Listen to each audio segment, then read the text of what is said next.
ngapain kamu kesini? Saya mau ketemu sama Raja. Sorry, kami sedang tidak mau ketemu siapa-siapa.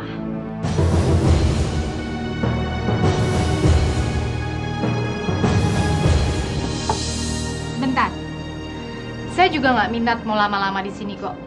Saya kesini cuma mau nganterin undangan. Ada siapa sih? Nggak ada siapa-siapa. Undangan pernikahan. Siapa nikah? Saya. Tadinya Mama sendiri yang mau anterin undangan ini. Tapi kayaknya Mama terlalu capek, jadi saya pikir saya aja yang nganterin ke kamu. Lagian ngapain juga dia kesini? Toh ini juga bukan rumahnya Raja. Ini cuma apartemen sewaan. Rumah yang harus menjadi hak saya, sekarang kamu yang mengangkangi. Sekarang kamu udah ngasih undangannya. Saya rasa urusan kamu udah selesai sampai di sini. Dan sekali kamu tahu, kami nggak bisa datang. Nggak apa-apa.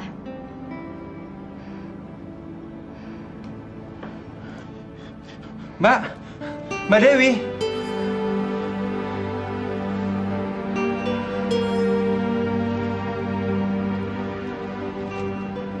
Saya akan datang bersama Sandra. Pasti, Mbak. Maafkan sikap kami tadi, Mbak. Saya sama Sandra belakangan ini agak capek. Maklum, kalau punya bayi istirahatnya kurang.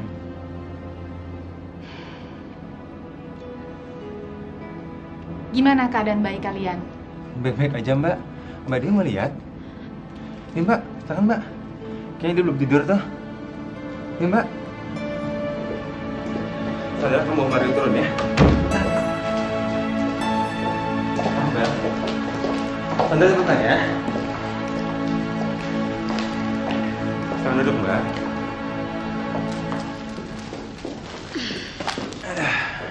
Gimana kabar, Mbak? Baik, semuanya baik. Kamu gimana bisnisnya? Bisnisnya sih ya, oke lah. Semuanya lancar-lancar aja. Ya, gitulah, Mbak.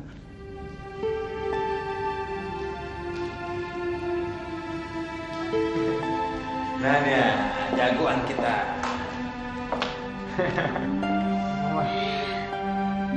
Bisa, Mbak?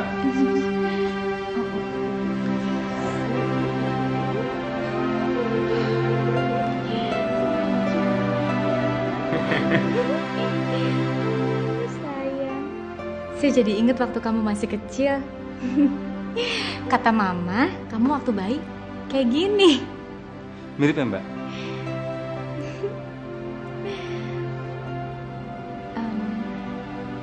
Saya boleh cium nggak? Silahkan, Mbak. Dia kan keponakan Mbak juga.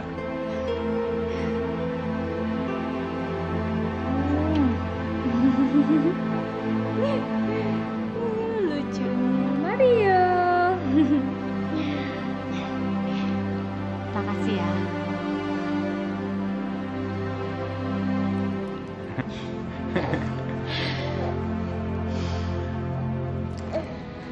Saya pulang sekarang ya.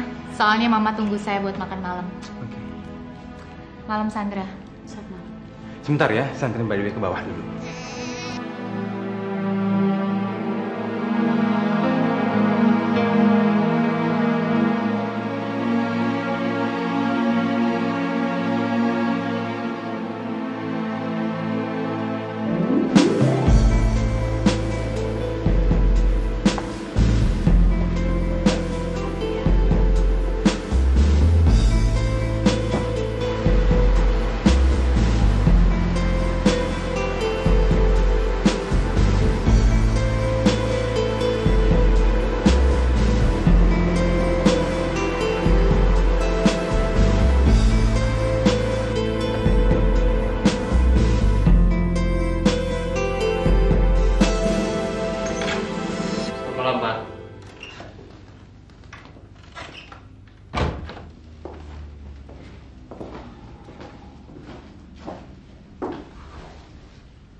Sorry saya agak terlambat, Pak.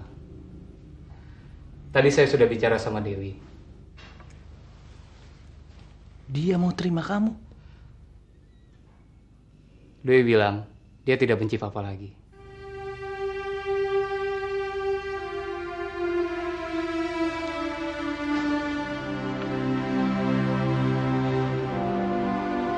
Terima kasih. Kamu sudah mau membuat dia mengerti. Nanti Papa akan temui dia untuk minta maaf secara pribadi.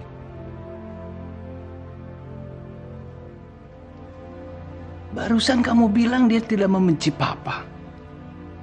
Tetapi kenapa kamu larang Papa menemui dia? Dewi memang sudah tidak membenci Papa lagi. Tapi dia juga bilang, dia tidak bisa memaafkan Papa. Hatinya sangat luka, Pak. Kasih dia waktu. Waktu yang akan membantu menyembuhkan lukanya. Seperti yang saya harapkan, waktu juga yang akan menyembuhkan luka Papa.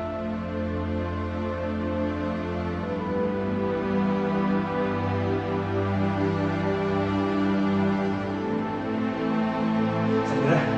Mengapa tadi siang hari tidak sekaget saya melihat kamu begitu berubah dan begitu mendadak? Kamu memperlakukan anak pungut itu seperti seorang tamu agung. Seperti seorang tamu VIP. Kamu udah baca belum undangannya? Udah saya buang ke tempat sampah. Kamu mesti kenal siapa Arya Satya Negara. Arya Satya Negara, konglomerat muda. Salah satu calon kuat untuk jadi ketua umum Kadin. Emang kenapa dia? Dewi kerja di sana. Dia calon suaminya Mbak Dewi.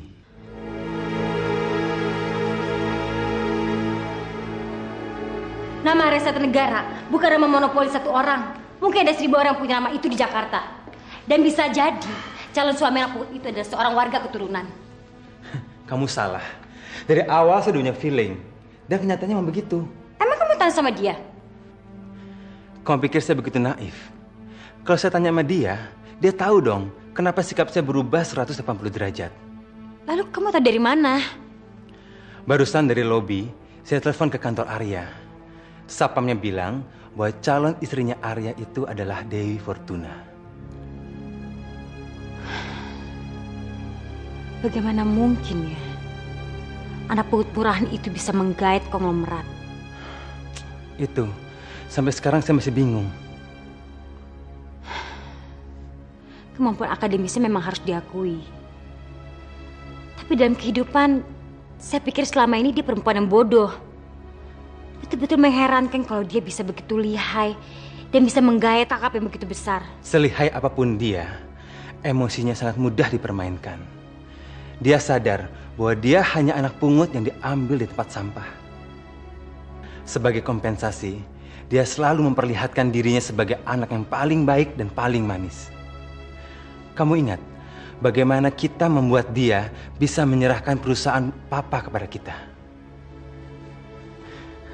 Kelemahannya itu yang akan saya manfaatkan untuk menembus utang kita.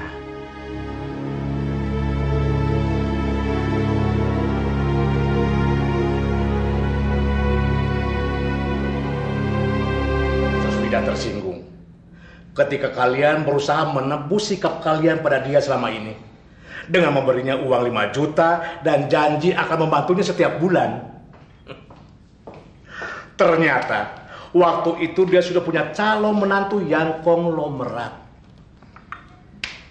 Kamu kalah total sama anak pungut itu. Yang selama ini kamu anggap dia lugu dan bodoh kan? Dia ternyata jauh lebih pintar daripada kamu.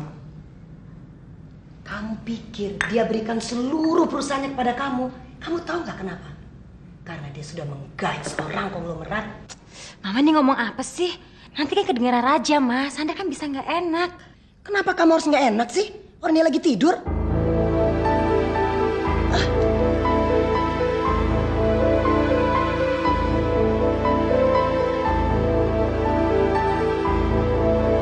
Lalu bagaimana dengan sikap mama kamu?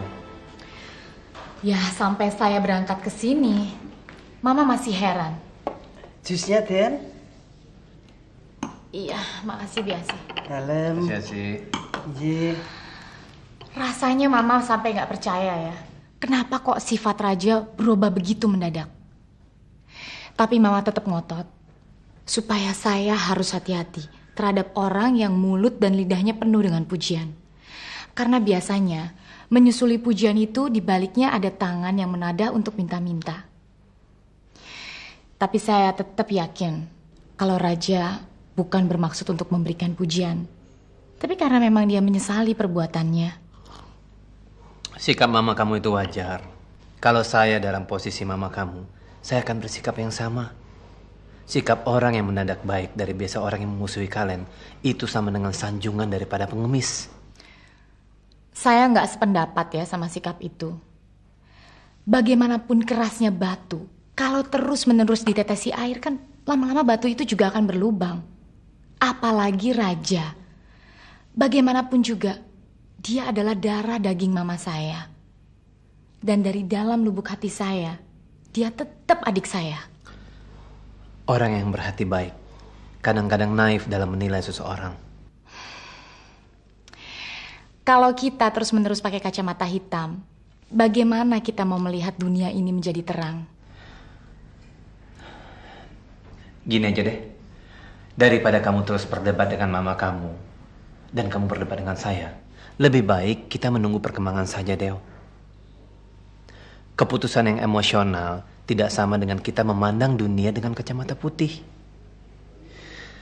Waktu yang akan membawa jawaban yang tepat atas pertanyaan dari perubahan sikap Raja yang mendadak. Tapi saya tetap berharap dugaan saya nggak salah. Dan apa yang Mama pikir itu cuma prasangka yang salah. Niat saya untuk mengundang dia datang ke pernikahan kita adalah langkah yang tepat.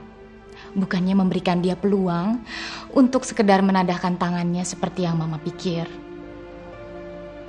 Bicara soal undangan, kamu tetap akan mengundang Edi?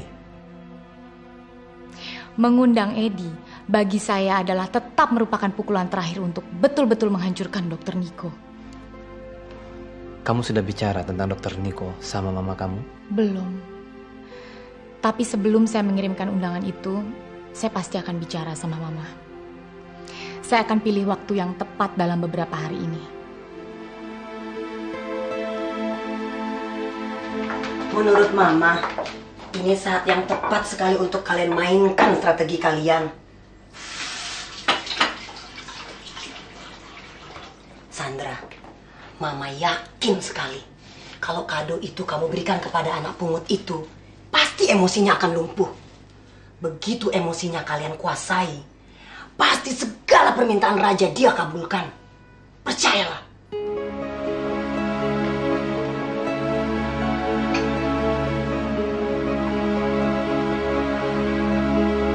Mama merasa lega karena kamu sudah menceritakan semuanya. Dan Mama merasa bersyukur karena kamu bisa keluar dengan selamat dari permainan yang menurut Mama sangat membahayakan. Tapi Mama mohon, kamu jangan melakukan sekali lagi perbuatan nekat seperti itu dalam hidup kamu. Dewi nggak bakal ngulangin lagi, Ma. Terus terang ya, semuanya buat Dewi seperti mimpi buruk. Lalu apakah dengan mengundang Edi bukan berarti kamu mengulang mimpi buruk kamu lagi? Dewi yakin enggak, Ma. Dewi hanya ingin memberikan mimpi buruk terakhir buat Dr. Niko. Supaya arwah ibu yang melahirkan Dewi bisa istirahat dengan tenang. Ya, kalau sudah bicara tentang arwah ibu yang melahirkan kamu, Mama tidak bisa komentar lagi.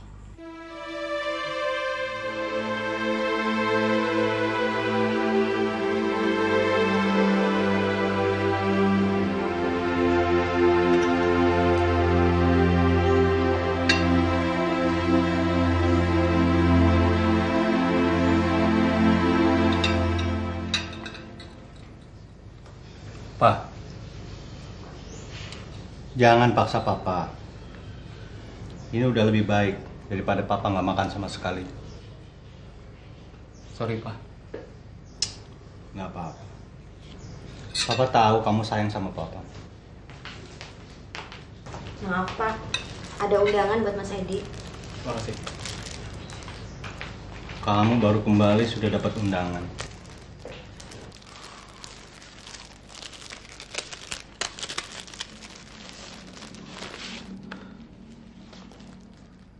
Undangan siapa? Dari Dewi, Pak. Dewi menikah dengan Arya Sena Satya Negara, Pak. Minggu depan. Saya rasa kita harus hadir, Pak. Dengan adanya undangan ini, secara langsung atau tidak, Dewi telah mengakui saya sebagai adiknya, Pak. Tapi dia tidak mengakui Papa sebagai ayahnya atau siapapun. Dia tidak mengundang Papa. Tidak ada kebahagiaan yang lebih besar bagi seorang ayah selain menghadiri perkawinan anaknya. Bagi Papa, pernikahan Dewi adalah hukuman.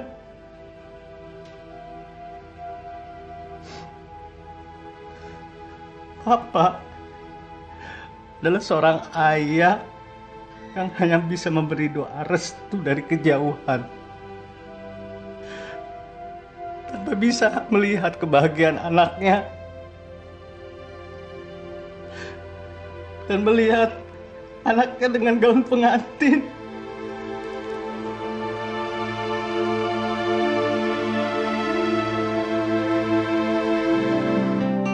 Bismillahirrahmanirrahim. Arya Sena bin Satya Negara, saya nikahkan kepadamu Dewi Fortuna binti Baskoro Niti Moharjo dengan mas kawin seperangkat alat sholat tunai. Barakallahu lakuma wa baraka fikuma wa jama'a bainakuma bil mawaddah wa rahmah. Al-Fatihah.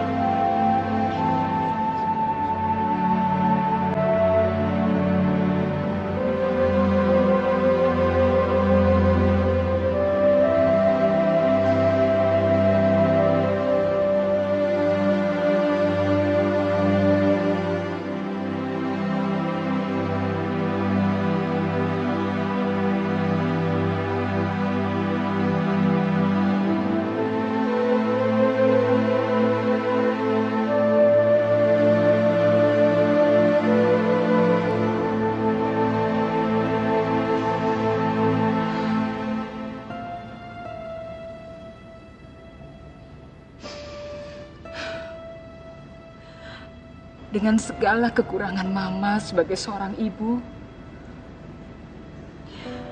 selama ini Mama sudah berusaha melakukan yang terbaik yang bisa Mama lakukan untuk kamu sampai ke pintu gerbang hidupmu yang baru. Mulai saat ini, suamimu adalah imammu. Kepatuhanmu pada suami adalah kewajiban yang paling mulia buat seorang istri.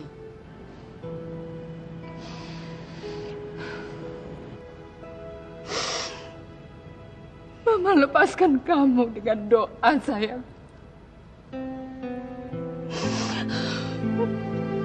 Mama pasti akan selalu merindukanmu di setiap doa Mama.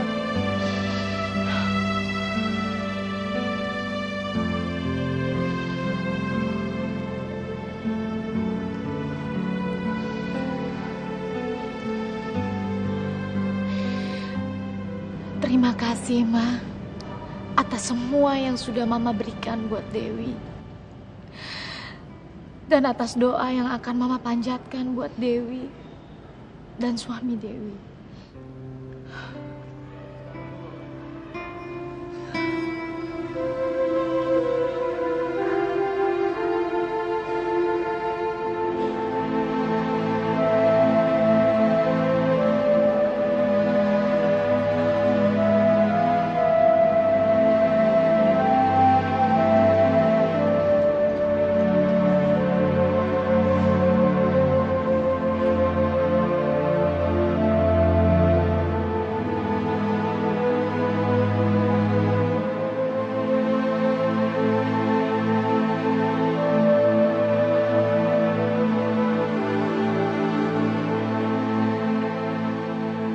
Manusia seperti kamu tidak pantas menyebut nama Tuhan.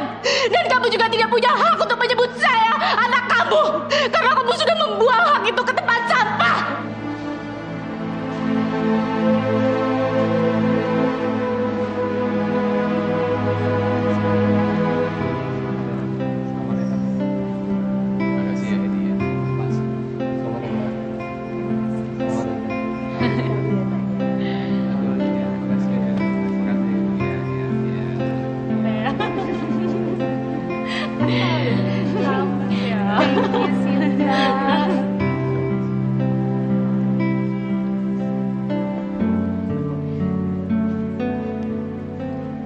Saya jijik sama diri saya sendiri.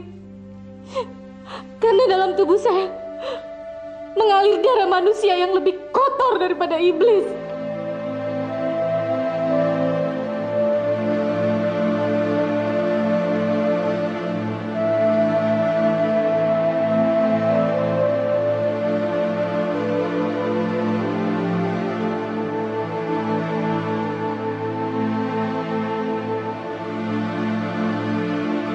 Pak Rudihanto, terima kasih. Ya.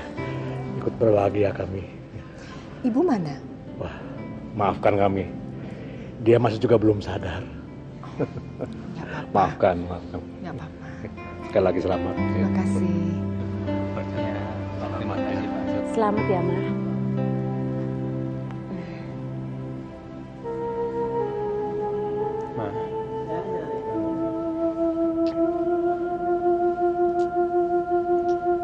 Selamat ya Mbak Dewi.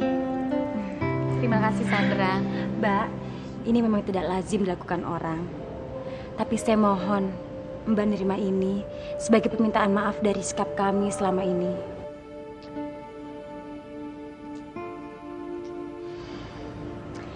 Berhari-hari saya dan Raja mencari apa yang cocok untuk orang baik seperti Mbak. Ini Mbak. Terima kasih Sandra. Mas, selamat ya Mas. Iya, terima kasih. Arya, ini adik saya, Raja. Oh, ya. Terima kasih Raja. Sama-sama Mas. Mbak, selamat Mbak ya. Mbak senang sekali kamu datang ke sini.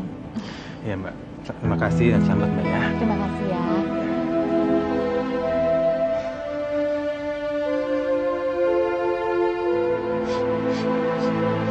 Jalan Pak.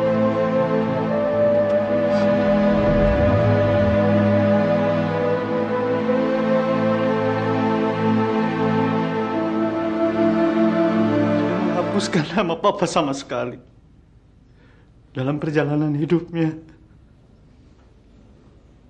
Pak, dulu Papa pernah mengajarkan sama saya. Kalau manusia mau menyuburkan keyakinannya, agar keraguannya mati kekeringan. Sekarang kalau Papa mau menyuburkan keyakinan Papa, bahwa suatu saat Dewi akan menerima Papa sebagai ayahnya, Papa pasti tidak seperti ini. Keyakinan Papa sudah mati waktu mendengar nama Baskoro mendapat kehormatan sebagai ayah Dewi. Waktu Arya mengucapkan ijab kabul di depan penghulu. Papa tahu dari mana? Siapa yang cerita sama Papa? Papa dengar sendiri. Papa berdiri di pintu masjid. Makanya kamu jangan coba-coba membesarkan hati Papa dengan harapan yang tidak akan pernah menjadi kenyataan. Dewi memang sudah membuang Papa selamanya. Dan dia berhak berbuat seperti itu.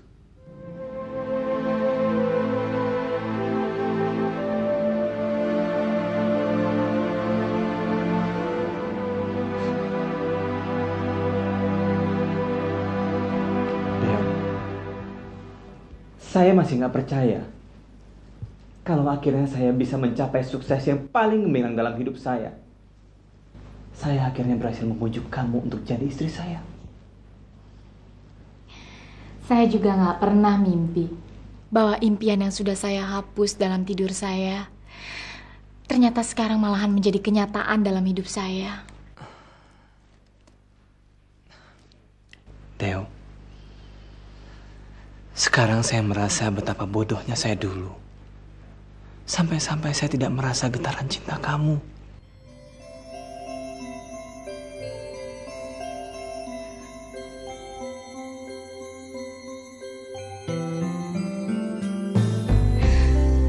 Saya sayang kamu. Saya juga sayang kamu, Theo.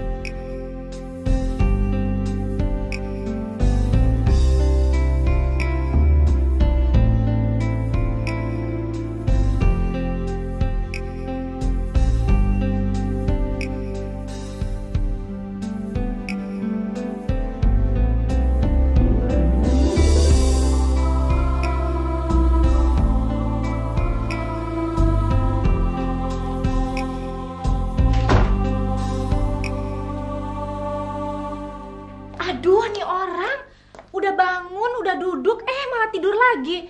Ayo bangun, bangun. Ngapain sih mesti buru-buru? Ini udah siang, Tuan. Coba lihat tuh. Udah jam 8 lewat. Aduh, sebentar lagi deh, tanggung. Saya merasa berdosa loh kalau perkawinan kita justru membuat kamu malahan kehilangan rasa disiplin.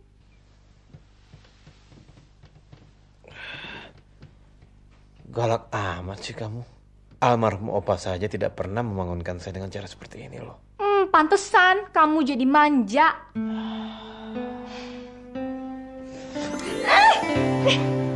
Tadinya saya memang setengah manja, tapi sekarang saya jadi manja beneran. Kamu jadi genit begini sih ah.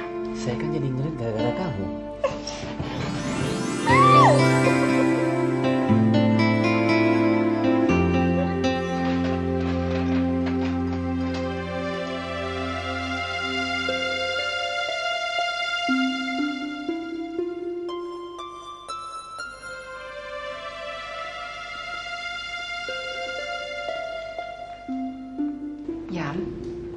Ketok aja. Sekarang kan sudah jam 11. Kemarin, kalau tidak salah ibu dengar, Pak Arya hari ini akan ada rapat di kantor jam 2 siang nanti. Masa sih, Bu? Pengantin baru langsung rapat? Pekerjaan Pak Arya kan banyak. Semua itu harus diselesaikan sebelum dia berangkat berbulan madu. Kata Non Dewi, mereka mau pindah ke rumah Pak Arya ya, Bu? Ya. Setelah itu langsung berangkat bulan madu. Sekarang kamu ketok aja. Ayolah, ketok, nggak apa-apa.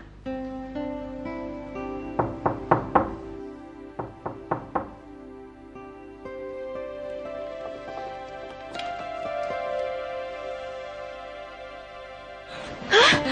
Ya ampun, udah jam 11 lewat. Ada apa sih? Ada yang ngetok pintu. Hah, ini gara-gara kamu sih. Udah, biarin aja lah. Apanya yang biarin? Sini dong. Sebentar.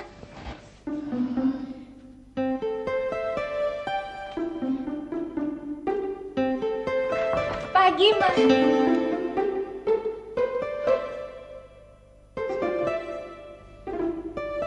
Gak ada siapa-siapa.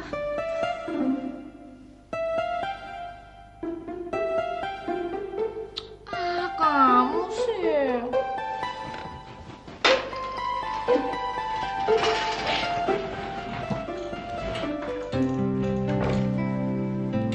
Gak ada mama.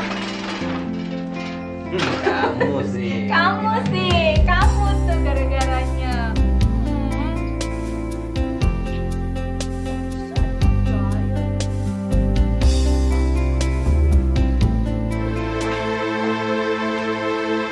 Kamu udah telepon? Nanti aja lah. Saya merasa nggak enak mengganggu pengantin baru. Kapan lagi? Nanti kalau mereka udah keburu berangkat bulan madu, habislah kita. Ntar nggak ada lagi yang mau nolongin kita. Ya, silakan. Maaf, Pak. Ya. Surat-surat ini mau dikirim, mohon ditandatangani.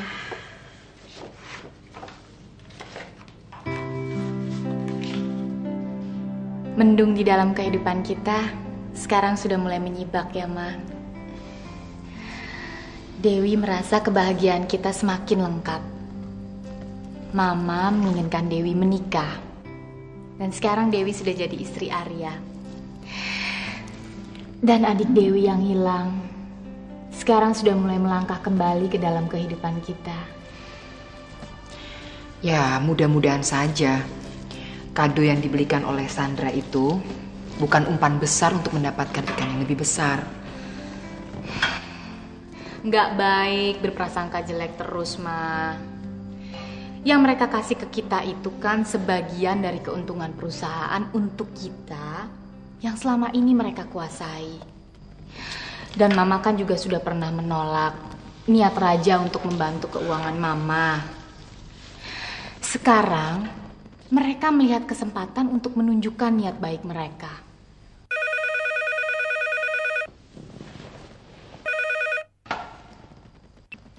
Halo, ini Mbak Dewi ya? Iya, dari siapa ini? Selamat siang Mbak, ini Sandra. Oh, Sandra. Selamat siang, Sandra. Ada kabar apa? Gimana Mbak kabarnya? Masih capek ya habis pesta kemarin? Ya, begitulah. Sebentar ya Mbak Dewi. Raja mau bicara. Dari Raja. Halo, Mbak Dewi. Halo, Raja. Gimana kabar kamu? Baik, Mbak. Kita semua merasa tersanjung loh, Mbak, atas undangan kemarin. Terima kasih ya. Mbak, Mas Arya baik, Mbak ya? Kayaknya cocok banget loh untuk seorang Mbak. Kamu suka terlalu berlebihan deh, Raja. Bener, sumpah, Mbak. Itu pendapatnya bukan dari saya aja loh. Sandra juga, mertua saya juga bilang begitu. Oh ya? Terima kasih ya atas pujian kamu. Kapan dong kamu kesini bawa keluarga kamu sama bayi kamu? Mama nungguin kalian loh. Pengennya secepatnya Mbak, tapi di kantor ada masalah Mbak. Sebenarnya saya pengen langsung ngomong dan bicara langsung sama Mbak. Tapi ada kesibukan yang belum bisa saya tinggal. Oh ya? Ada masalah apa? Oh ya? Jahat betul itu orang. Ya. Ya, Mbak bisa ngerti. Ya Mbak akan usahakan. Nggak usah deh, biar Mbak yang telepon kamu ya. Oke, bye.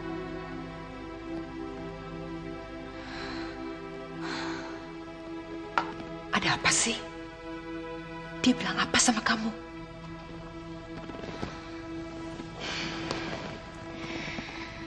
Raja ditipu sama orang yang berlagak menawarkan kayu dari HPH yang bermasalah.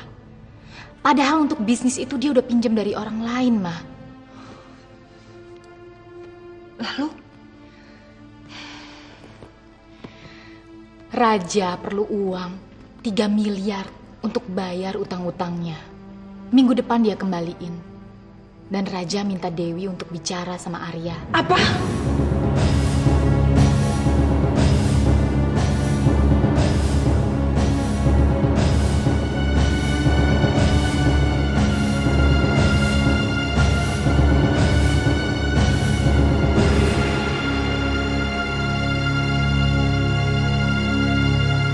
Jangan sampai ketinggalan update terbaru dari MVP Hits dengan subscribe dan klik tanda lonceng di bagian kanan.